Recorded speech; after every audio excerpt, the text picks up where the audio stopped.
बळीराजासाठी आजच्या सर्वात मोठ्या टॉप आणि ठळक बातम्या आपण या ठिकाणी पाहतोय। पहिलीच बातमी आहे, पीक विम्याचा लाभ मिळवून देण्यात हरामखोर आमदार अपयशी। पुढली मोठी बातमी आहे, कृषी यांत्रिकीकरण योजनेतील गैरप्रकार रोखण्यासाठी शासनाची नवी शक्कल, उत्पादकावर लागणार विशिष्ट कोड, शेतकऱ्यांना दिलासा।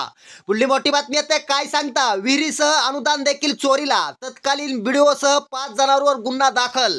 पुढली मोठी बातमी आहे, पोखराबाबत कृषी मंत्री मुंडेंनी मागवला खुलासा, पोखराचा लाभ कुणाला मिळाला याची होणार तपासणी। पुढली मोठी बातमी आहे, छत्रपती शिवाजी महाराज योजनेतील रखडलेली कर्जमाफी मिळणार, शेतकऱ्यांना दिलासा। पुढली मोठी बातमी आहे, कांदा निर्यात बंदीला विरोध कायम, कांद्याचे भाव निम्म्याने घसरले, शेतकरी आक्रमक।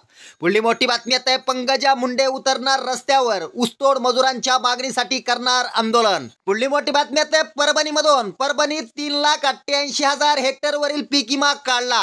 पुढली मोठी बातमी निघते, खानदेशात गहू पीक जोमात, शेतकरी आनंदात। शेतकऱ्यांसाठी या होत्या सर्वात मोठ्या टॉप आणि ठळक बातम्या। व्हिडिओ आवडला तर नक्की शेअर करा।